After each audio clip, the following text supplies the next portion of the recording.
오늘은 우리가 요한복음 84번째 시간으로 십자가 곁에 선 사람들이라는 제목으로 같이 말씀을 나누도록 하겠습니다. 오늘 예수님께서 십자가에 달리시는 사건이 기록되어 있는데, 예수님께서 채찍에 맞으시고 온갖 고난을 당하신 후에 지치신 몸으로 십자가를 지고 골고다를 가십니다. 17절에 보면 자기의 십자가라고 기록하고 있습니다. 사도 요한은 십자가를 지고 가셨다 말하지 않고 자기 십자가를 지고 가셨다라고 기록하고 있어요. 예수님의 제자들에게 누구든지 나를 따라오려거든 자기를 부인하고 자기 십자가를 지고 나를 따를 것이니라, 그렇게 예수님께서 말씀하셨거든요. 예수님도 자기 십자가를 지고 가십니다. 예수님께서 이 땅에 오신 이유와 목적이 자기 십자가를 지기 위함이셨어요.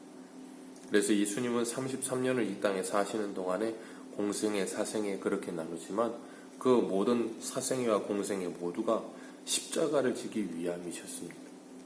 골고다 언덕을 올라가시는 지치신 예수님을 대신해 구레네 사람 시몬을 로마 군인들이 잡아 예수님 대신에 골고다로 십자가를 메고 올라가게 하죠. 그리고 우리가 잘 알듯이 로마서에 보면 그가 하나님의 은혜를 받아 그 아내와 자식이 예수 그리스도를 믿게 되는 복을 누리게 되는 것을 봅니다. 그리고 예수님이 십자가를 이 골고다를 올라가실 때 예수님의 뒤를 따르던 여인들이 나와요.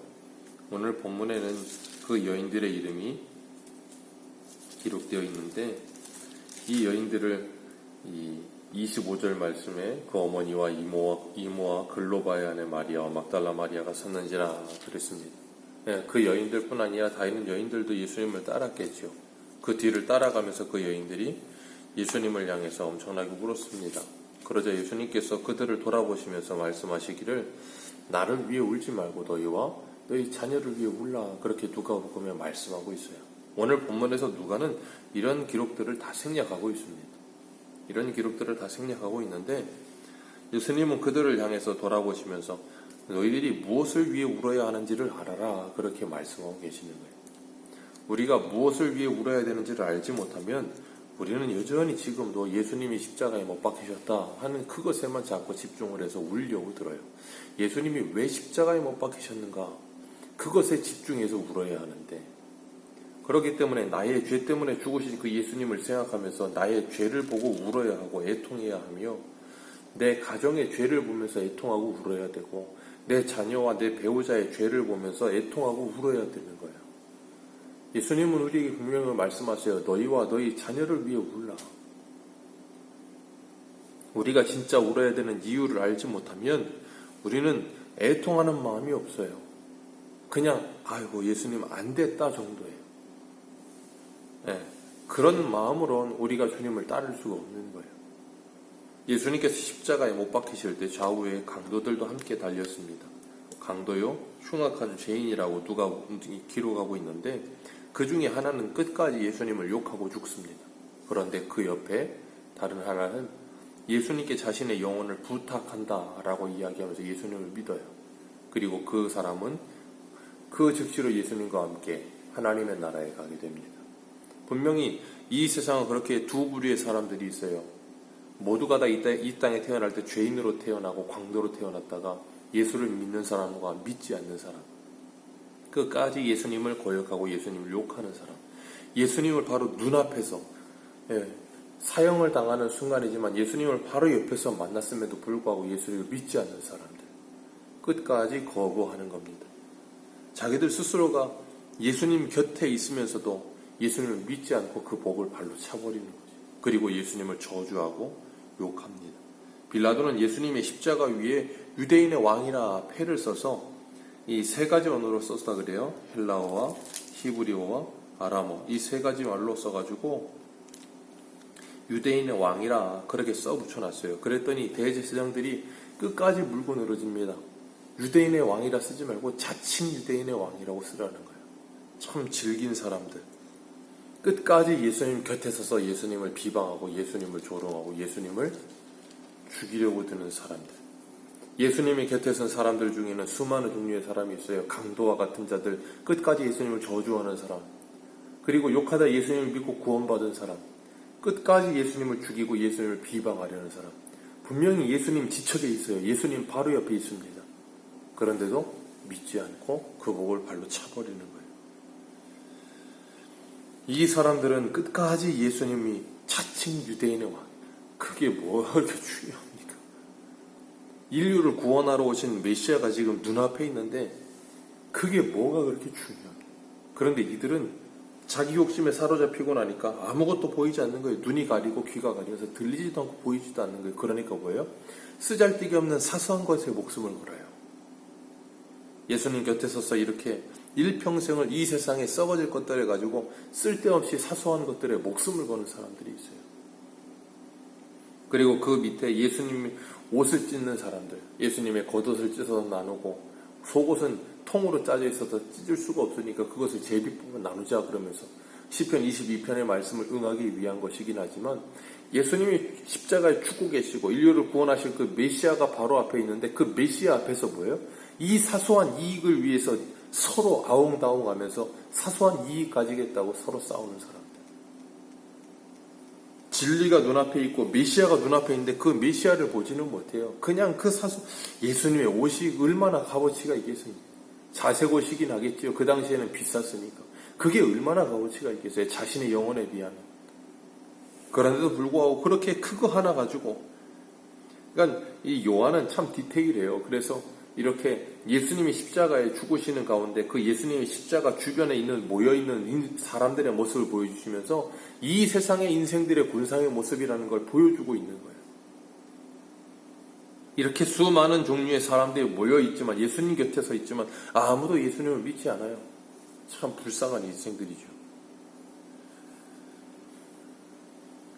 그러면서 무엇이 진짜 복인지도 모르는 사람들, 그런 사람들과 같이 이 세상에 속지 말라고 말씀하시는 거예요. 야고보서는 25절에 보면 예수님 십자가에 달리실 때 그 옆에 여인들, 예수님의 어머니와 이모와 글로바의 아내 마리아와 막달라 마리아가 섰고 예수님의 사랑하는 제자, 그렇게 표현했지만 사도 요한이 서 있어요.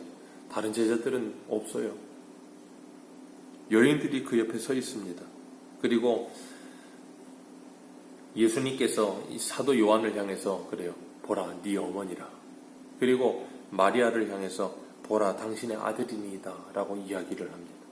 그렇게 예수 그리스도 안에서 새로운 가족 공동체가 어떻게 이루어지는지를 보게 하시고 사도 요한은 그 즉시로 마리아를 자신의 집으로 모셔 그 마리아를 모셨다 그래요. 그래서 저 그리스인가 터키 가면 이 사도 요한이 마리아를 모셨던 집이라고, 생전에 모셨던 집이라고 이게 그런 집도 있더라고요. 그런데 이 사도 요한은 참 인텔리한 사람이었거든요. 많이 배웠고 학식도 많았고. 그런데 수십 년 동안을 이 마리아를 30년인가 40년을 마리아를 모셨다라고 그렇게 가이드가 설명도 하기도 하더라고요. 그런데 중요한 건 뭐냐면 다른 이 제자들, 수많은 제자들이 사도행전에 보면 수많은 일들을 합니다.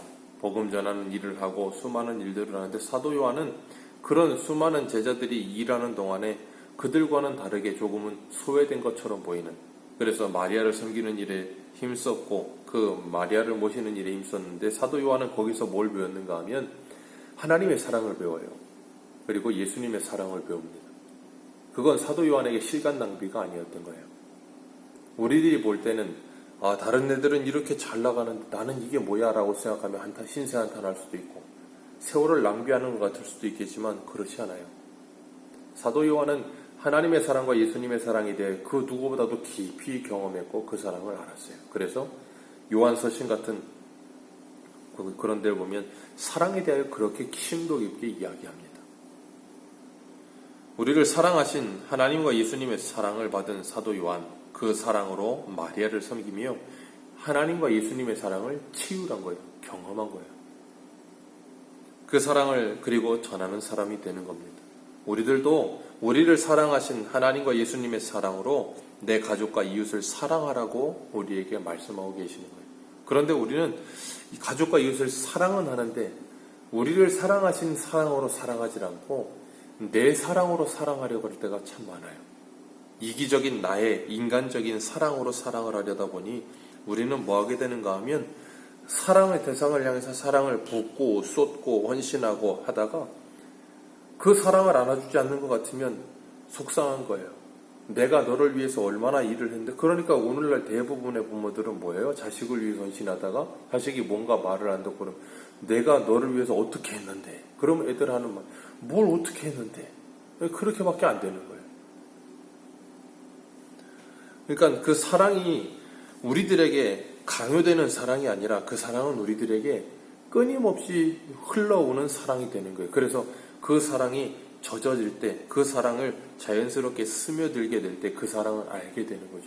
그래서 하나님은 우리를 향해 오래 참으시면서 하나님의 사랑을 끊임없이 부으세요. 그래서 그 사랑이 자연스럽게 스며들게 하세요. 강요하는 것이 아니라.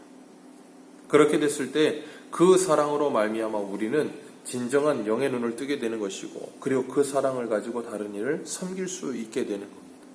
예수님 곁에 서 있는 수많은 사람들의 종류가 있어요. 강도도 있었고, 대제사장도 있었고, 빌라도도 있었고, 로마 군인들도 있었고, 마리아와 요한도 있었고, 우리는 예수님 곁에 있는 그 십자가 곁에 있는 사람들 중에 어떤 종류의 사람입니까? 정말 그 예수를 바라보고 있습니까? 그 사랑이 우리에게 흘러오고 있습니까? 아니면 사사로운 것에 목숨을 걸며 살고 있습니까? 아니면 그 작은 이익을 위해 살고 있습니까? 아니면 내 일신의 안위와 내 자리를 위해 살고 있습니까? 아니면 그 사랑을 받아 이제는 그 사랑을 흘려보내는 사람으로 주님 곁에 서 계십니다.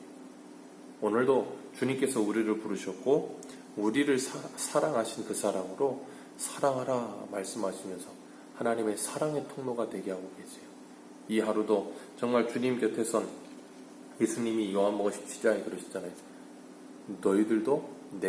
저들도 내가 서 있는 그곳에 서게 해 주옵소서.